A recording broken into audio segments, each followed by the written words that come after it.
Hello guys, കുറേ നാളായി ഞാൻ വീഡിയോ എടുത്തിട്ട്. ആക്ച്വലി എനിക്ക് വയ്യായിരുന്നു, ഒട്ടും വയ്യ എന്ന് പറഞ്ഞാൽ ഒട്ടും വയ്യ.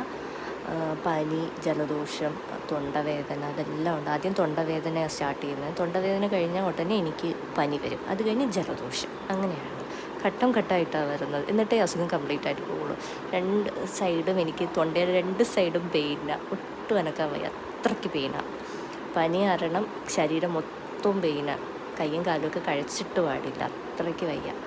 പക്ഷേ കല്യാണത്തിന് പോയേ പറ്റുള്ളൂ എന്നൊരു സിറ്റുവേഷൻ ആയത് കാരണം ഞാൻ പോകുന്നതാണ്. അത് കാരണമാണ് ഞാൻ ഇരുന്നൊരുങ്ങുന്നത്. സാധാരണ ഞാൻ നിന്നാ ഒരുങ്ങാറുള്ളത്, അപ്പോൾ കുറച്ചും കൂടെ സ്പീഡപ്പാകും.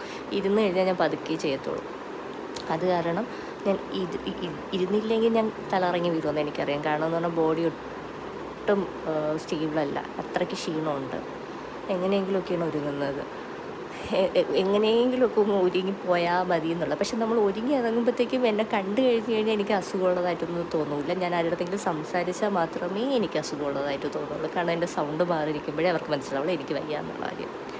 ഈ പെർഫ്യൂം ഉണ്ടല്ലോ, ഈ പെർഫ്യൂം വന്നിട്ട് നല്ല സ്മെല്ലായിട്ടോ. മിസ്റ്റി എന്ന് പറഞ്ഞിട്ടുള്ള പെർഫ്യൂമാണ്. എനിക്ക് ഇക്കാക്ക മാൽദീവ്സിൽ നിന്ന് വന്നപ്പോൾ മേടിച്ചുകൊണ്ട് വന്നതാണ്. ഞാൻ ലെഹങ്ക ഇടണമെന്നാണ് വിചാരിച്ചത്, പക്ഷെ വയ്യാത്ത കാരണം ഞാൻ അതൊന്നും ഇടാൻ ഉദ്ദേശിച്ചില്ല. ഞാൻ ചുരിദാർ എടുത്തു. ഇത് ഓണത്തിന് വാങ്ങിച്ച ചുരിദാർ, അങ്ങനെ ഇടാറില്ല. കണ്ടപ്പം കൊള്ളാം, അങ്ങനെ എടുത്തിട്ടതാണ്. ഞാനിതെടുത്തിട്ടപ്പോൾ ഇക്കയും എൻ്റെ അതേ ഒരു സെയിം ഒരുപോലത്തെ ഒരു പാറ്റേണുള്ള ഒരു കളറുള്ളൊരു ഷർട്ട് എടുത്തിട്ടു. മാച്ചിങ് എന്ന് പറഞ്ഞു. കണ്ടു, ഇപ്പം എന്നെ കണ്ടു കഴിഞ്ഞാൽ എന്തെങ്കിലും അസുഖമുണ്ടെന്ന് പറയും? ഇല്ല, പറയില്ല. ഞാൻ സംസാരിച്ചാലേ പറയുള്ളൂ എനിക്ക് അസുഖമുണ്ടെന്നുള്ളത്. പിന്നെ നമ്മളെല്ലാവരും കൂടെ ഫോട്ടോ ഒക്കെ എടുത്തു. സദ്യ കേട്ടോ കഴിച്ചു. എനിക്ക് വയ്യാത്താണ്, ഞാൻ പറഞ്ഞാൽ എനിക്ക് സദ്യ വേണമെന്ന് പറഞ്ഞുകൊണ്ട് അവർ എൻ്റെ കൂടെ ഒന്ന് സദ്യ കഴിക്കാൻ വന്നു. അപ്പോൾ ഇന്നത്തെ വീഡിയോ ഇത്രയേ ഉള്ളൂ. ബൈ.